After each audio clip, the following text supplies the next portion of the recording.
Earlier this week, I sat down with retired Police Interceptor Ben Pearson, who's been sharing his videos on YouTube about his experiences in the police. We talk about his time within West Yorkshire Police, his time outside, and his struggles with his mental health. So it's quite a long one. There's some funny bits, there's some sad bits. So get a brew, sit back and just enjoy it. So I want to start at the very top, really. So why did you get into what you got into? Why did you go into the police? How old are you? I'm 20. Oh God! Oh. But I was 25 when you were born, so to speak. So, in the 80s, there were a lot of cop programs. Late 70s and early 80s, a lot of cop programs that you probably never heard of. Stuff like Chips, T.G. Hooker. You're just looking at me blankly, aren't you? I know a few of them. Right, I might not know the two you know that you Chips? mentioned. You know Chips? I've heard of that. Right. So best thing is when you finish, Google the intro because you listen to the intro and you're like, oh, I like this. So there's Chips, T.G. Hooker, Castle McCormick, there were Fall Guy, there were all sorts of stuff. And that's how 80s was growing up. It was just literally, I know it sounds stupid, we only had 3 channels on us TV. There were no Sky, we had no mobile phones, there were no internet. Then we got 4 channels. So Saturday night TV or Saturday 5 o'clock onwards TV were for every kid, that's how it all happened. It were all that sort of thing. It were always these cop dramas and cop shows, all American based. And I just loved it. And I've always had this thing of saying, look, don't get me wrong, this is going to sound so cheesy.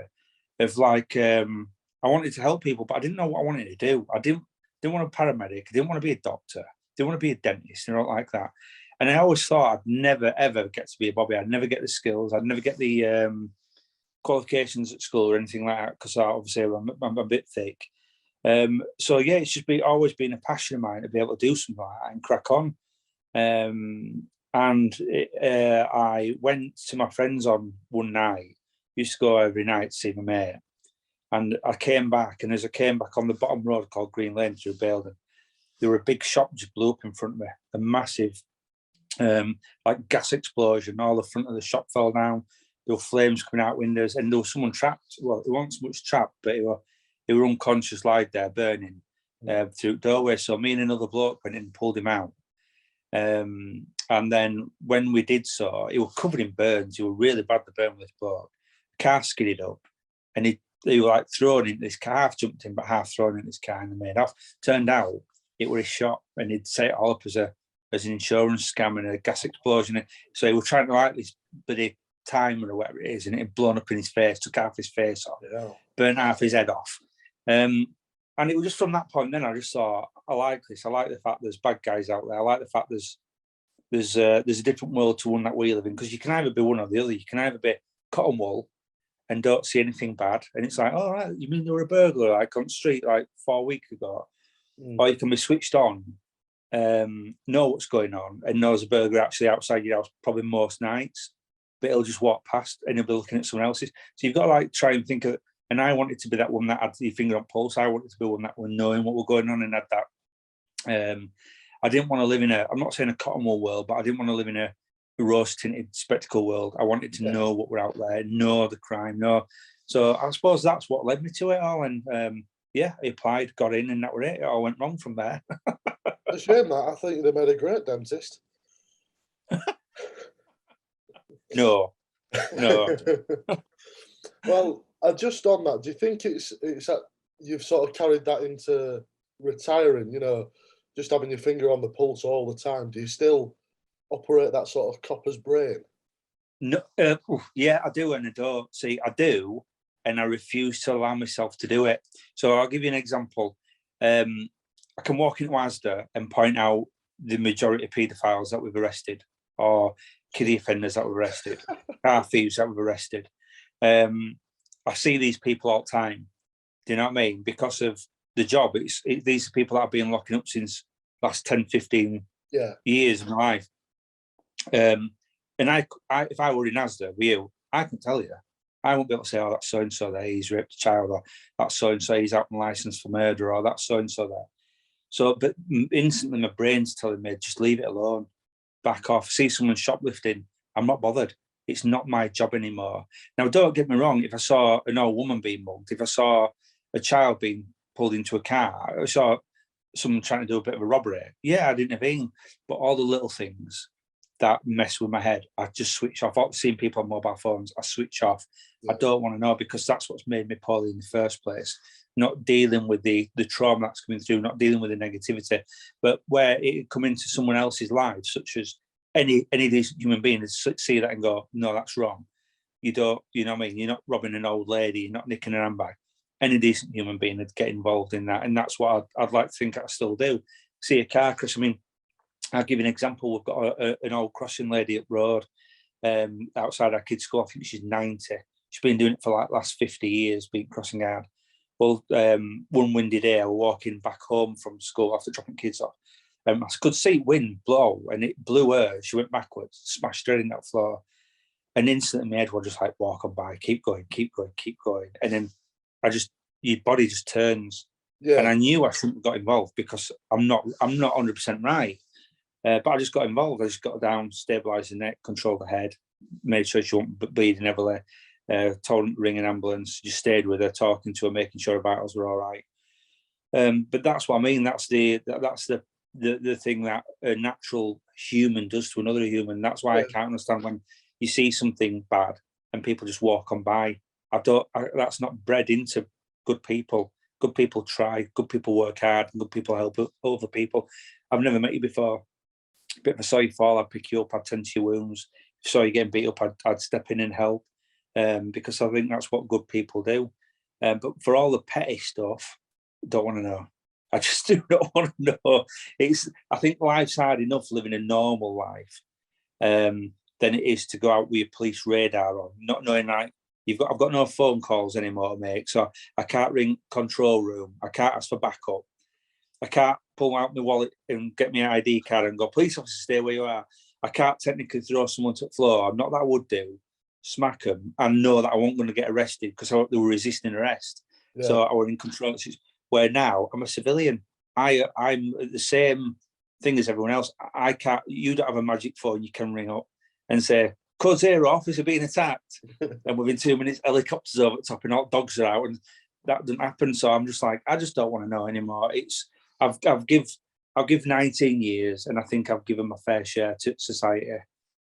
So yeah, but going forward, as you're saying, every day in life, I do try and help people. Yeah, all right, it's not by arresting criminals, and it's not by keeping neighbourhoods safe, but it's just like I try. Like just say, for instance, now just before I've spoke to you, I've just done a video for a girl who was in sixth form, and she's had a bit of a troubled time, but now she's turned her life around. She's pushing forward. She wants to be a paramedic, but she watches all the YouTube videos. So one of her friends has said, "Please, can you do this video and just say, keep pushing forward, keep doing what you're doing, and give her that boost." And so it's little things like that. It's just saying, if anyone can do it, you can do it. So don't feel like life's ever going to hold you back. Go for your dreams, reach for stars. So that's what I'm trying to give out now. And I know you said in your videos as well, like, people like what you talk about because it's a side of things that they might not have seen before, but it's also helping you. It's your recovery to talk about it. Yeah. How did you sort of discover that you wanted to talk about it? I think when I broke, when the switch went, so to speak, and this is not I've got no badness to say about the police or anything. People ask me, should I join police? I'm always like, yeah, join. But in how it was with me, a lot of people sort of like cut me off, and I didn't have a lot of people to talk to. Don't get me wrong, I've got my friends, I've got my close family, and I've got my partner. But the people that you need to talk, that's why bobbies get on really well with bobbies. Firefighters get on really well with firefighters. That's why when you see the brotherhood in the army and the navy, because they're all on one level. So you can talk to each other and you'd understand. But imagine me coming out being a civilian then and trying to talk to people that wouldn't get it. So normal people you talk to are the officers. But I just found it really easy with the people talking to me, just random people talking to me. I'll give you an example. When lockdown first came, obviously, this is when I was at my worst.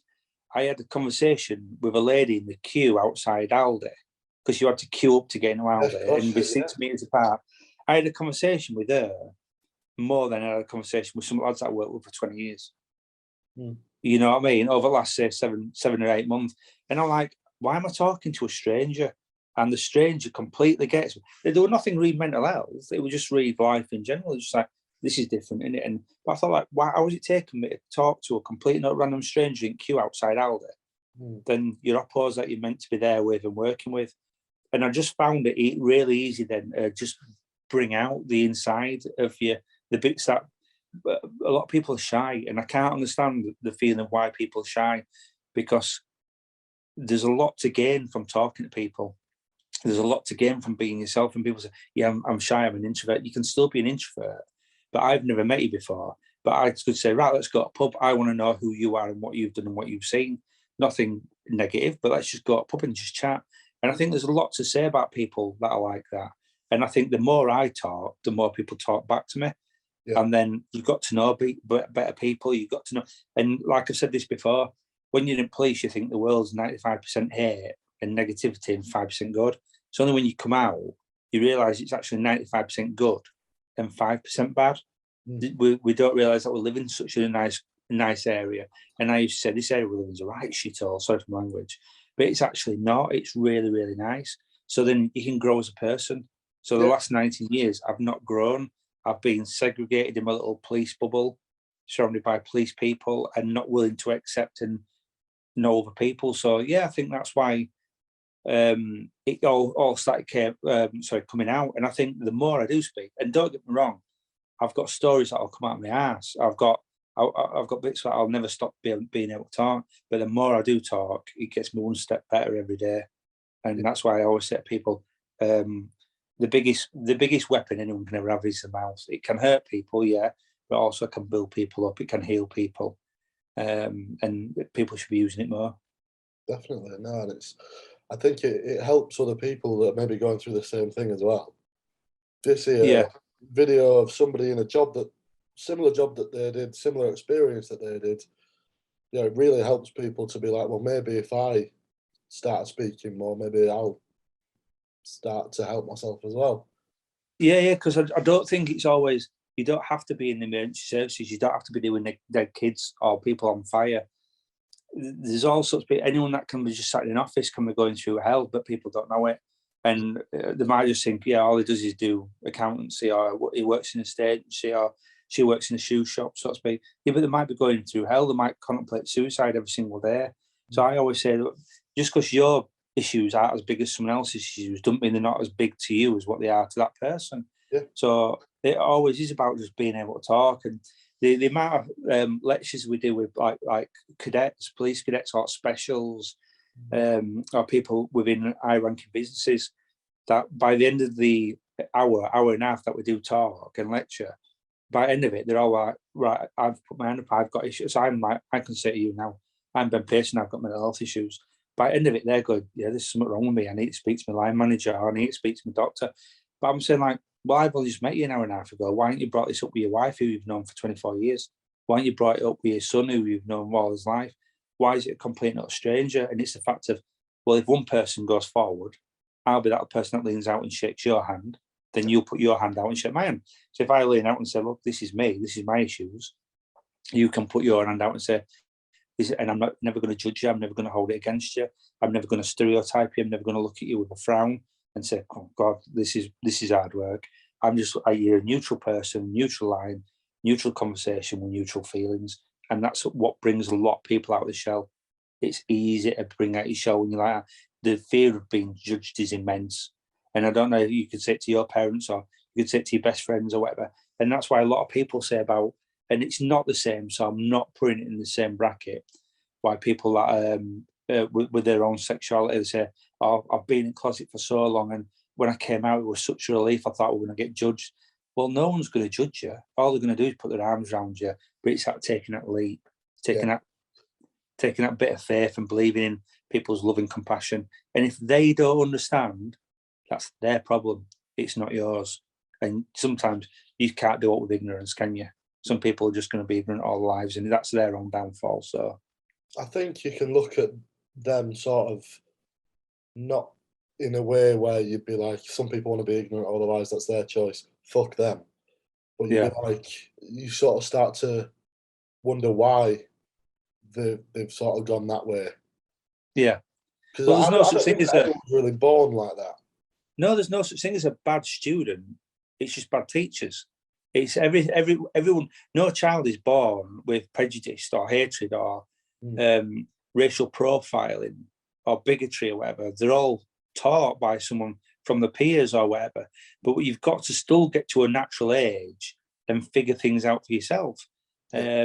My dad wasn't racist in any way, shape, or form, but he was just a proper Yorkshireman. Everything he said were proper Yorkshire. It came out as Yorkshire, but he didn't have a bad bone in his body. But when you look at some of the things he probably did say, when you think, well, would they be acceptable in today's day and age? No, but he wouldn't think twice about sitting down and going, right, listen to this, Englishman, Irishman, and Scotsman. And you'd be poised and getting ready for this punchline, but you're thinking like, yeah, but you can't say that now. But that's not ignorance. That's just the way things were then. But then, but you get to a certain level of how we've got, and I think it's more my generation and then everyone going below us then, because we've had a child at the 70s and 80s, where when we grew up, things were how they were. And you won't think twice about going and saying, I don't think nothing racial, but you won't think twice about saying something. But then the generation then below us, that were the completely bit where you drew the line and said, right, this is unacceptable. Then the generation below that are the ones that have turned around and says, right, this is where it needs to be turned off and where your things in past have been in past. So it gets better and better and better and more educated the generations go down. So now the generations are coming through and then drawing a line under the past, like what you've seen when they're pulling statues down, or do you know what I mean? Because they know there's where, how can I put it? Where there was a certain level of generations below me that I'd go, right, we can't do anything about this. We've raised his opinion and that's it. Well, the generations now come through and they can do something about it. People are listening to them. Does that make sense? Does that, definitely, you know where I'm going? And I think it added is, technology, you've got all these websites, you've got all these social media platforms where things can be put on them. And it does make a difference where when I was growing up, there were no internet, there were no mobile phones. Yeah. So you voice your opinion, say, to your teacher, or you voice your opinion to your mum and dad and neighbours, then it never went any further. So now people do have a voice, and I think it's a massive thing. But there's no child that's born like that. It's just bred into people, and I think it's naivety and ignorance, really. Yeah, definitely. I think I want to sort of turn back towards your career and the videos that you've made as well. To people that haven't seen them, I think it's your most popular one is the one where you go into the job that made you leave the police, or the job that broke me. Yeah. Would you mind just going into that? Yeah, no. So if you want to. No. Like I said, there's nothing you can't ask me. So basically, I wanted to give people most people think coppers are bastards. Everything that you see on TV at the moment is negativity. There's all this going on at Met. There's corruption. There's this, that. But it happens in every platform. It happens behind closed doors in Hollywood. Harvey Weinstein. Look at all these other people that are getting convicted. That lady now for profiting on young girls, where her husband topped herself, and Gillian Maxwell or whatever it is. So everything happens behind. But the only thing is, with the police, they've got a certain aspect of power. And protecting and obeying the rules, and that's why it comes across as far worse. It's like a teacher doing something with a student in a protective role, in a role of trust. It comes off far worse. So what I wanted to do is I wanted to show that there's a human side of these people. Yeah, there's bad people, but there's also a human side of these people. So simply, the video was the job that broke me. And if I want to break it down really quickly, I've had 19 years in police. Most have been up Roads Policing Unit in Bradford, which is a horrendous place to work. The amount of serious and fatal collisions you deal with. Bradford. Yeah. But whereabouts are you? I'm in Manchester now, but Huddersfield. Right. Yeah. So the amount of fatals and potential fatals. So potential fatal is someone that maybe is going to die, but then we can't call it either way. So you're still missing a leg, you're missing an arm, there might be severely brain damaged or whatever it is. And it's just constant level of negativity is constant. Everyone you're getting in the car swears that you wants to assault you, wants to beat you. Yeah. It's hard that anywhere that's really shows any respect for you. And it's just an uphill battle. Get a call New Year's Day saying my mum's going in for an operation, and 11 days later we turn the ventilator off, so we stay with her, and I took the responsibility then on my shoulders of like, it was my decision to turn my mum's ventilator off. So it feels like, I know I didn't, but it feels like I've killed my own mum. Either the police, obviously it's my decision. And then within it was the first day back after my mum's funeral, I think it was 2 weeks after my mum's funeral, I got called to a 2-year-old on Valley Road in Shipley that were run over by a truck, and the truck had destroyed the child's head. At that point, something went inside me and I couldn't cope. And it was basically the topping on the cake, so to speak. Within 6 months, my dad told me he had terminal cancer and he died at Christmas with me and my brother around him. Then I went back to work, fail. And it just got to one point, and I went out to a simple bump on Rural Lane in Bradford. As I got out calm, switch went. The switch goes, your head's gone, you flip, you've gone ding ding cuckoo, however you want to call it. That were it. And it was a breaking point in my career. I didn't know who I was, I didn't know what I was doing, I didn't know where I was. And then they diagnosed me complex post-traumatic stress disorder, which were work-related, severe and depression and anxiety. And that's it. My life's never been the same again. So, I'll give you an example. I sleep 3 hours a night. I cry myself to sleep most nights. I have disassociation where everything I see and do is like a video game. There's nothing real.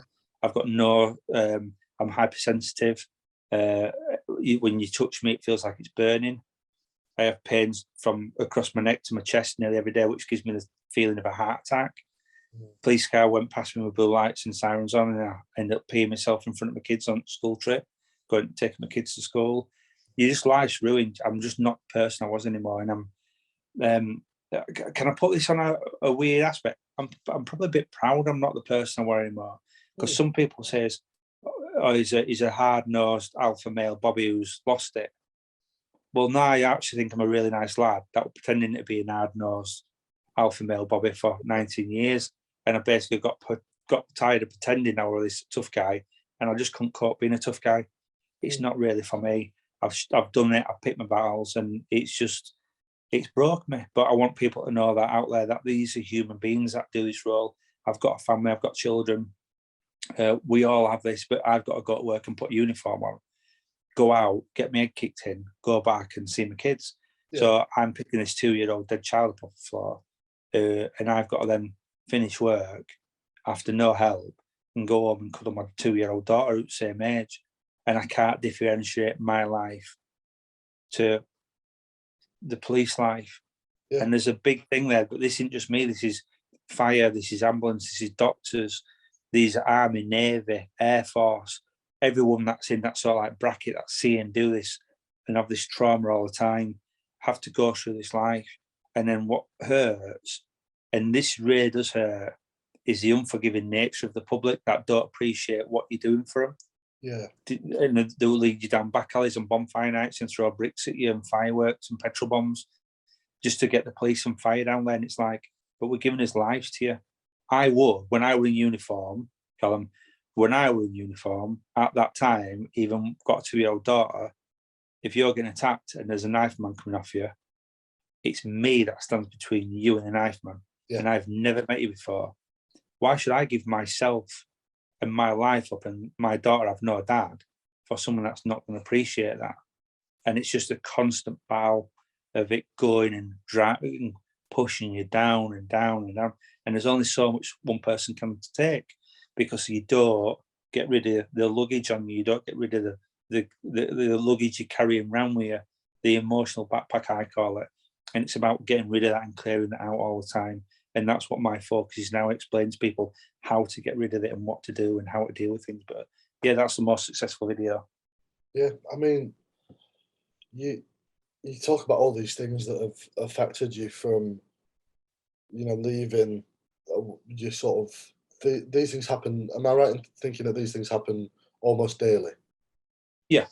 So every day you come in and there's a pursuit, there's a knockdown, there's a potential, there's a fatal, kids trapped under cars on fire, burning buildings, people stabbed, people raped, kiddies touched. It's just, this is what I mean. You come in, but a lot of it is what people don't see. You start work at 7 in the morning on an early shift. So I'm up at 10 to 6. I'm that man that always gets in. You'll always have one, won't you, in office that you're working away you go. You've always got one that comes in half an hour, 40 minutes before you do start. That man that likes to get his stall set out, get his lunchbox ready, you know, that sort of thing. Then you'll always have those that turn in at 1 minute to air all up in one side, half dressed, walking in, and you're thinking like, which one do you want to be? I was always that man, but then I was always turning out early. So I was turning out before, and then all lads are walking in with the lunch boxes. Where are you going? And you running out to a fatal, and it was Bradford. It was non-stop. It's just shit, and it was pushing all the time. And no matter what you do, you can't stop it. You're coming in, and it doesn't ever stop. It's just there all the time. And the amount of crime and hatred that I saw in the world, and I saw, nah, not happening. Do you wonder then, because it is so relentless and things just go on and on, why there isn't more of a support network put in place for emergency services, police, fire, doctors? It seems like you're just left in the dark when you... Yeah, we are.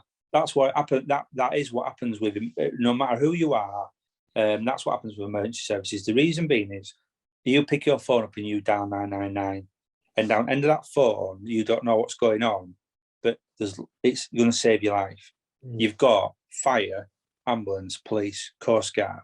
Everyone is on the end of that phone. So we are there to help. We are the ones that you call when it all goes wrong.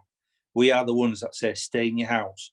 There's a man outside my house with a large knife dressed in a Halloween costume, dressed as a big clown. So you're having 2 bobbies come down with a stick and a bit of CS spray. Do you know what I mean? You expect them to be expert martial artists or expert war fighters, but they're not. They're just bobbies. They've done 2 weeks self-defense training, but they are there to protect. Now, when one of those bobbies goes, that's not working right well, how do we fix it? Well, if I came in and said, I've fallen off my son's skateboard, I broke my arm, I put a pot on my arm, and you go, oh, look, I've got a pot on my arm. Yeah, 6 weeks later, it's coming off. But when that goes, people don't know how to treat you. They don't know what to say to you. They don't know what you're going to do. So first thing they do to everyone is whatever role you're in, they revoke you from that role. So if you're in firearms and you spent 2 years going through your firearms training, all your building entries, all your car stops, all your elite gun tactics and everything, first thing they do is you're not going out of office. Yeah. You can't be trusted with a gun. So that just goes 10 times worse.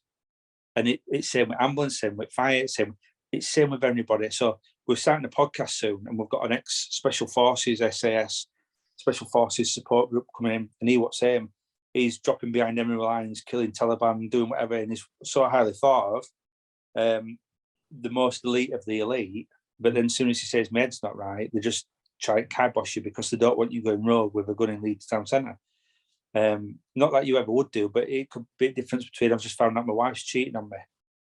Not to do with having I want to go kill people, and I'm just sad and I want to have a cuddle. Yeah. So it's that thing of the infrastructure's not built for you. It's never going to. I always thought, I'll give you an example of this. Sorry, have you ever seen film Lethal Weapon? Yeah. With Mel Gibson and Danny Glover.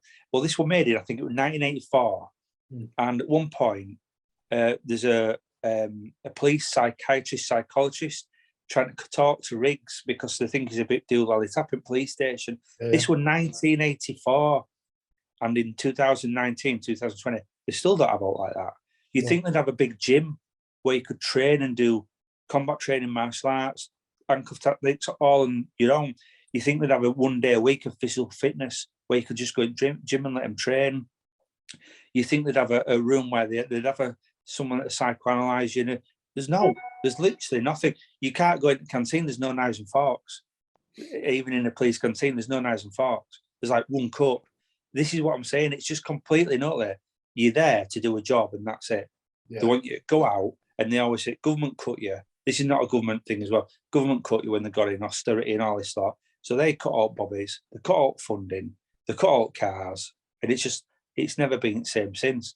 And I don't think, when I retired, we were trying to get it changed at Bradford, the mental health policy, and it's still not changed. And this is nearly 2 years on now. It's still dragging its feet. Still no it's changed. It's all about money. It's all about budgets. But then it's not about all bobbies that are ending up committing suicide, and all ambulance staff that are committing suicide, and all firefighters that are committing suicide. And it's just, life's cheap to people now.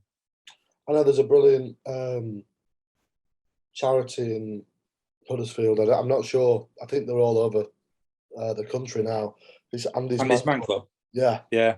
Well, we did some work with Lou Campbell before, who founded Andy's Man Club, and they're fantastic, absolutely fantastic. So there's in the back of the second book that I've wrote, there's all the stuff in the back of Andy's Man Club for that, because I think the work they do is fantastic. Some of my friends go there now. The only reason I don't go there now, because I have separate therapy and this sort of thing, and I think they're doing fantastic on their own. But yeah, Andy's Man Club, second to none with some stuff they're doing. I recommend anyone that listens or watches this needs to contact them if they are struggling. But I've even said to Andy's Man Club, and I've said to the police before, so why don't they just get Andy's Man Club in? It's free. Get them in and get them talking. But the police, if I walk through the station dressed in all my black combats, my black elite tactical gear, and getting in my 330s, a traffic car and a tactical pursuit and containment specialist and pursuit specialist, then they saw me sitting around in a circle singing Kumbaya, they'd be like, what are you doing, Ben? Yeah. No one wants to admit it. No one wants to. But then when they're on side, the amount of messages I get, I must get over 100 messages a day through Facebook, Instagram, and Twitter of Bobby's just saying I'm struggling. But then you go into a police station and no one to say out. There's all young probationer girls walking around, all dolled up. So all lads are walking around with chests out, and not one person would say, oh, I'm struggling.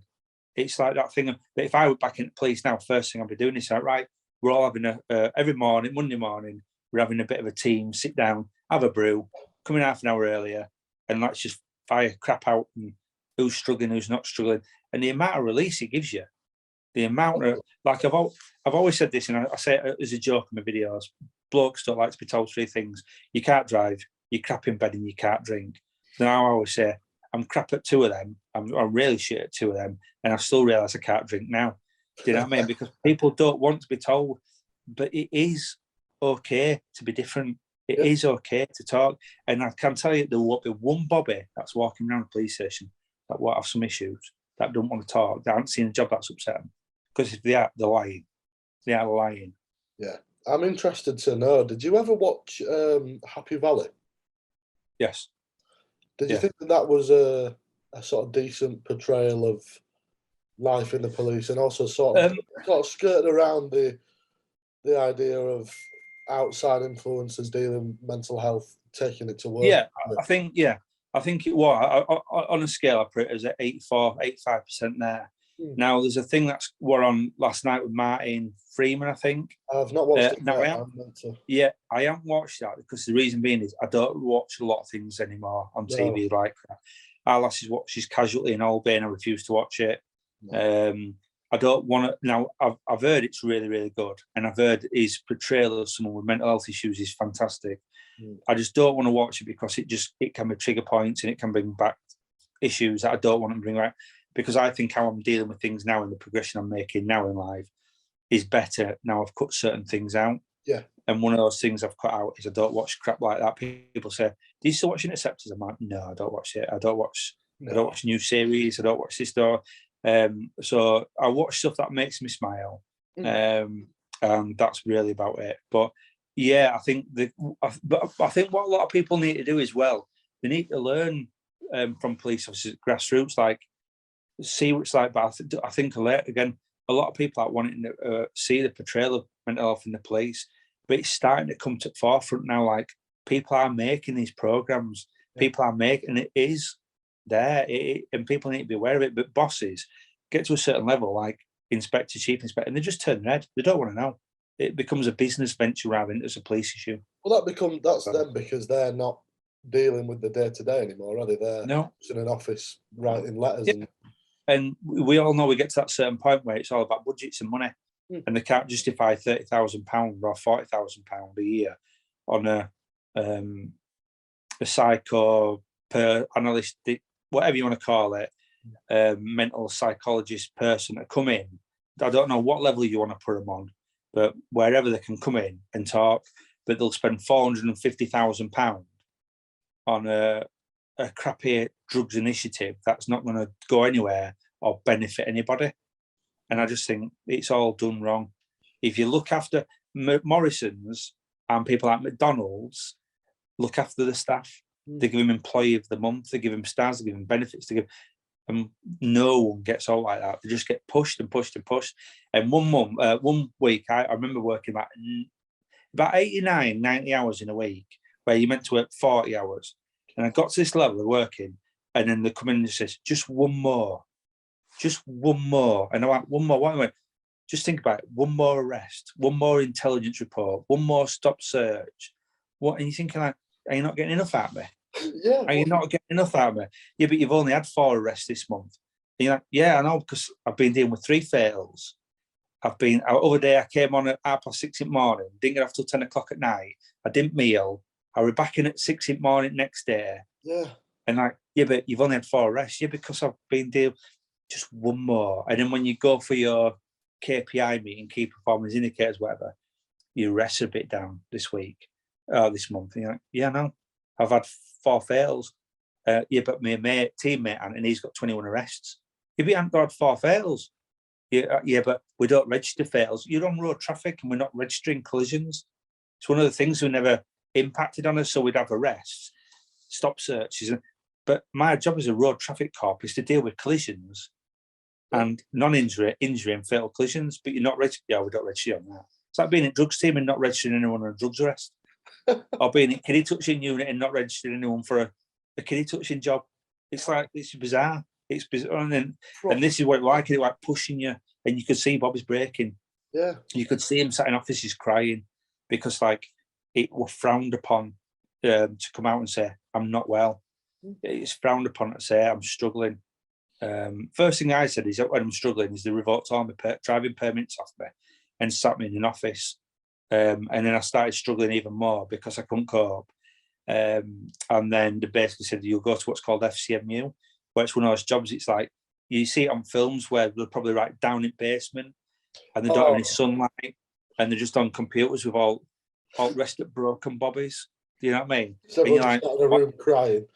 Yeah, but why are you putting me down there? Well, this is where you need to go. So, but it's not a slag off to the police, and it's not a negative influence on the police. It's about, we live in 2022 now, and there's still not that infrastructure of people's mental health. There's still not that awareness where there is now. Where right, you'll probably know this better than me. Is it LGBTQ now, something like that, or whatever? Close, but not quite. Go on. I think it's LGBTQ. I don't know. Right, but that is acceptable now. Where everyone can wear rainbow laces. Everyone can wear pride badges. You can actually go and ask for patrol when they're doing the pride marches and decorate your face. And do you know what I mean? Where it's acceptable because you're interlinking. They're showing that bobbies who are wanting to be part of the pride march as well, are mixing in with the community and showing growth, so that the police force isn't a faceless structure. But they don't do that. We're still 15, 20 years behind, I think, on mental health. We're still nowhere near. So that's why I think it's my duty and my role to push this boundary. And I push, and believe me, I'm like that kid with stick, poking bear. Go on, lad. Go on. I want a reaction from you. But it's not political anymore. It's not for. It's just basically saying, like, if I can do it, other people can do it. Yeah, I think as well, like, the problem with it is it's one of them jobs where if you're that way inclined, you're that sort of person, you're going to take it home with you. Yeah. It's going to be your rucksack, as you say. And I am often in awe of the people that can just switch it off. Don't go in, just come in, do your job, go home. I just think, what?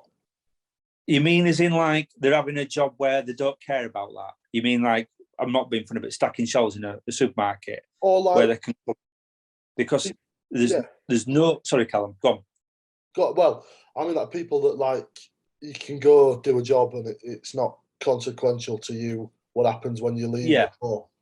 Yeah, I understand. Because like one of the first things I wanted to do when I come out, I just said, I want to start cutting grass. I want to just like, I don't know, garden for somebody or. Yeah. And I thought, yeah, I could end up stacking shelves and stuff, but I'm not bothered. I can go in, stack shelves, go home, and I'm not bothered. But there are, as I was going to say, there are these people like you just said then, which made me think there's these people that you see in police, ambulance, and fire that can just switch it off and not bring it home. But that's one of the main things that I say to people is you're not switching it off, you're hiding it. Yeah, yeah. And I'll give you an example about it. So my mate's a firefighter. I've got a lot of mates in different branches of either fire or ambulance, whatever, because you make these contacts when you're in police. Yeah. And my mate's a firefighter, and I looked at my Facebook messages one day, and he sent me a message saying, "Can I ask you when you think your rucksack's full?" That's all I got. So I sent him a message back, literally just saying, "Well, you know it's full. That's why you're messaging me." And that thing of people think, "Oh, I can deal with all these fatals, and they don't bother me." Seeing dead kids, you just don't bother me. Well, do you not think that's actually really, really wrong when you say it doesn't bother you? Yeah. Because it obviously does bother you. But what you're doing is you're putting it in your rucksack, you're carrying your rucksack, but you're aware you've got a rucksack. And that's basically what I was doing. It doesn't bother me. And it don't. It's like 3 sheets to wind, dead baby. I'm not bothered.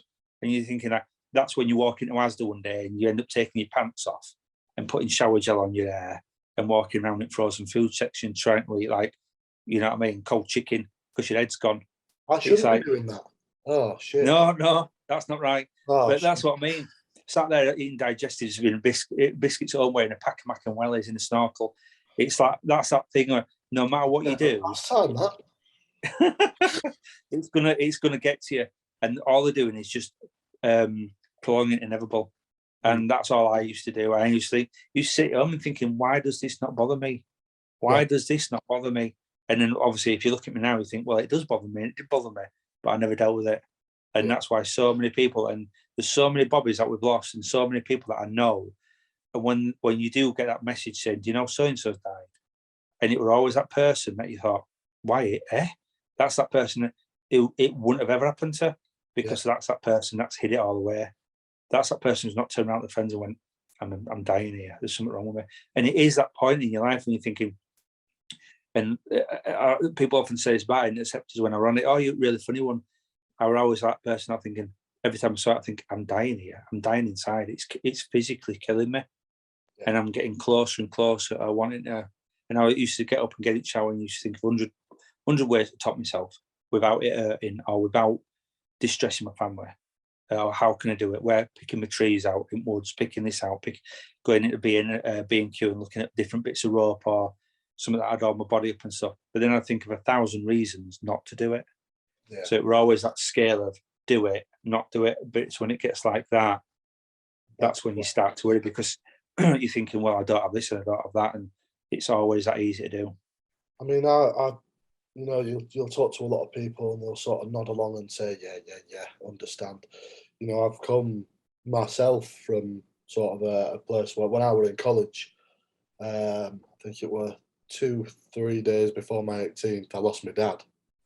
Right. So, but I were always the funny one in like the friendship group as well. So I was always, even after it, I was like happy and laughing, and obviously, you're not like, it's not like psychopath. I'm not walking around just laughing at the event, obviously, but just still trying to keep that brave face on. And inside of it, I don't want to. It were never quite as bad as picking my trees out or getting rope or anything, but it was just, I don't want to get up today. I don't want to talk to these people today, but I felt like I had to, because I was the funny You've got one. a duty. You've got a duty to fulfill. Yeah. If you don't mind me asking, how did you lose your dad? He got cancer, but it all happened very, very, very quickly. Yeah. Like, and were you close to him? Yeah. We didn't live together because my mum and dad separated, but we went to football together on a weekend, and saw him every weekend. So we were more like mates than. Yeah. Which I think for your dad as well, that's a good thing, because a lot of people don't even have that. One of my friends lost his dad, and I remember going round to his house. I remember Bobby. I remember 20s. I think about 27, 28. Went round for Christmas dinner and we're having a chat. And I says, "Well, why don't we go to a pub?" And I remember him saying, "Same age, me, looks at me, went, why am I going to go to a pub with my dad?" And I'm like, that's where we should go to a pub with. Yeah. And me and my dad were like best mate. He went, I'm not doing that. It kind of, like, not embarrassed about the dad, but kind of thing where, like, strange for him to do it. And I can't comprehend that. No, me neither. And I think it was when you have that relationship with your dad where you hug each other and where you're, you need each other as friends. That's good, because I always think, I have really weird thoughts, especially being mentally ill. But I always think, imagine if you could go get on a like a time machine and go back to being 18. Like you said, imagine you, but being 18 when your dad were 18, you'd be mates with your dad. Unbelievable, yeah. And that's what I think is bizarre, because you think, I always think good people attract good people, nice people attract nice friends. That's why your friends are always more like you, if that makes sense, than you are like other people. And I always think that, so if you could go back, you could be mates with your dad. And I think that's really bizarre. You could have a gang of lads and your dad would be in it. And you'd be there, because a lot of people, I'm not being funny, just don't like the family and think, I won't get on with my dad. And you go somewhere, imagine going back 50, 60 years, and you think about, I don't get on with him at all. I won't get on with him. I don't get on with him. I won't get. But that's really nice to be able to go back and think, I'd be good mates with my dad.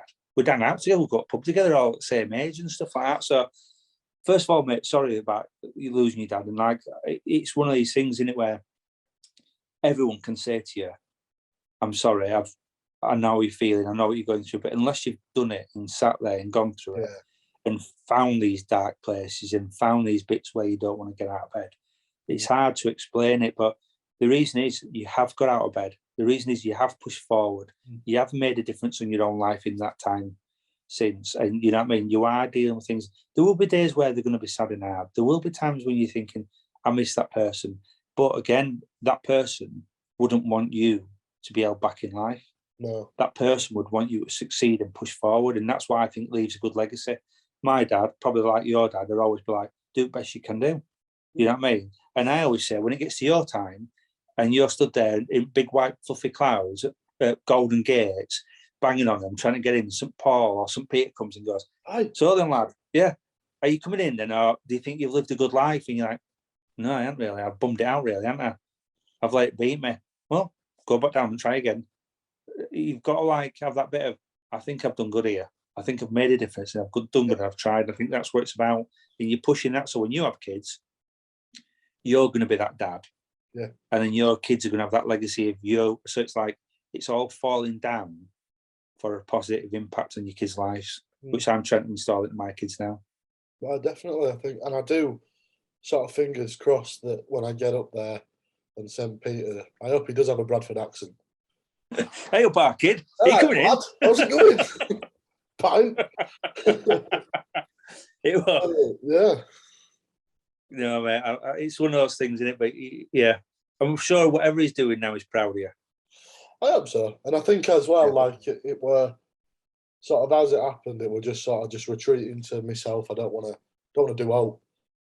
Yeah, it's like it's early stage depression, and it's the negative side of your brain talking, the prehistoric side of your brain talking. Yeah. And it's just easy to shut down, stay in bed, and let things ease away gently, rather than it is to walk around on the street and trying to be daddy big balls when it's not going to work for anyone. Find yourself, and you know what I mean, deal with it how you want to deal with it. And you're obviously proud of who you are now. It sort of swung the opposite way now, to be fair, because in the work that I do, I'll talk to anyone. There you go. This is what I'm saying. I'm same. I could walk. I'll walk into anywhere, me, and just chat to anyone now. And I don't. This is really funny as well. They always say police don't stereotype, and they do. So regardless of what you say, you do. One of the first rules you get taught is never to stereotype.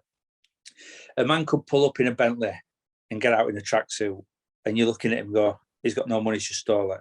But it might be all the way around. It might be worth quadruple billion pounds. And I can't be bothered getting up, can't be bothered getting dressed. So you never, but I find myself talking to people wearing Maxine Grey Adidas tracksuit with a man satchel on and the super best is Nike Air Max. And I'm thinking, you're all right, you are you? And then before I wouldn't have gone near him and gone, burglar. Yeah. But you do. But that's what I'm saying about you. You grow as a person. You accept people. You talk to people. And I go anywhere now and talk to anyone about anything because I think there's so much diversity, so much culture, so many people out there, and you never know who you're talking to. Just because one person looks a certain way doesn't mean they are that way, if that makes sense. So yeah, I think it's brilliant to talk to people. It's great. Yeah. I'll talk to them even if they don't want to talk to me. Yeah, you'll get locked up. So just finally, just to end it, you did Interceptors. I'm just wondering, did you ever, after that, get anyone in the street go, hey, you're that copper from Interceptors? Yeah, we get stopped all the time, yeah. It's really weird when they ask you for a photograph or an autograph. It's bizarre. I'm recognised more now through YouTube and what we do, because the amount of, probably everyone over 40 don't get it, so they don't watch it. Anyone under 20, it's like you Gary Barlow to them, because like YouTube's more famous than TV, and anyone in that middle ground are like, oh, I recognise you. So yeah, you get stopped more now by younger generations than you do by older generations. But yeah, on Interceptors, it was bizarre. People don't realise how much of a fan base it's got. It's shown worldwide, so you can go anywhere in the world and it's going to be on a TV channel. Yeah. It's repeated on, I think there's like 12 channels now. It's repeated on. There's like Paramount, Cop TV, it's everywhere. Bravo. It's every single where. It's just replayed all the time, constantly. And it seems to be series 15, 16, 17, 18, which were our series, that just plays most of the time anymore. Most of the time now. And yeah, it's like it's got a fan base worldwide. There's people in every single country in the world sending messages saying they watch it and they're a big fan. Coming out, like I said, you're not mob, but you go places like even down at the local shopping centre, and the people want to have your selfie with them, and people at the point you'd sit in a restaurant and they're all like, oh, that's him over there, and you get recognised wherever you go, especially having a white streak in your hair. You can't really blend in. So yeah, it was good, but again, I never take it for granted, and I'm always nice to everyone, because like I said, if they've got time to come up and speak to me, I've got time to speak to them. And yeah, it's opened some doors. And I'm just going to hopefully keep doing what I'm doing, and again, making people smile. And if it gets to the point where it gets bigger, brilliant. We've got some podcasting. We're coming out in February, so that's going on to YouTube channel. So that should make it, and got some good celebs coming on there as well. So if we're going to series 2, it's just going to get bigger. So if we do that, it's sky's the limit, really. Yeah, well, thank you very much. Right, jog on. I need a sandwich. So do I. No, it's been absolutely fantastic speaking to you, pal, and thank you. Yeah, no worries, mate. And yourself. It's been absolutely brilliant. Well, you know where I am if you want to do it again. I'll try not to sit in the front room against the couch. It's added, if anything. Has it got the ambience? It's brilliant. Has it got the ambience? I'm in the living room. Yeah, I feel like I'm sitting in your living room. Well, I'd have a brew, but it's gone cold and empty, so you can't be doing that. So, no, thank you, pal. It means a lot. No worries, mate. And I'll definitely take you up on that pint at some point. Definitely. Nice. If you see me, mate, obviously my head's a shed, so because obviously I do work and I've got stuff to be doing all around. So if you ever do bump into me, just like jump and go, whoa, and then I'll be like, oh, and then if I don't remember, just tell me, and I'll be like, oh yeah, because where you used to have this thing, one last story, you used to have this thing of going, oh, that's so and so over there, that's so and so over there. In Asda, stood there in Asda, bloke comes over, oh, how are you doing? I'm like, hey, how are you doing? Yay! Put my arms around this lad, and we're having a big conflab. And Alice goes, who's that? I said, oh, it's my cousin, so and so. I stood there putting food over at checkout, thinking, is it my cousin? I can't fucking place him. This checkout side, beep beep, walks off. Thanks for locking me up, mate. See you later. And I'm like, so it was someone I'd locked up. I thought it was my cousin. I'm like, no idea. So I don't know people anymore. I don't know if they're related, my friends, if I've locked them up. I don't know if I've had interviews with them. So please don't think bad. So yeah, I encourage people to walk up, introduce yourself, and go, podcast. And I'm like, yes. I'm going to go, arrested. Chauffeur. Right, mate. Thank you. Nice one. Enjoy your sandwich. All right. And you take care. See you later, Cam. All the best. So absolutely, thank you for sticking all the way through that. Thanks to Ben for being an absolute pleasure to speak to interview. So approachable and with brilliant stories as well. Yeah, so if anyone has any recommendations of someone that I should get on this next, then give me a shout and I'll try and make it happen. Cheers.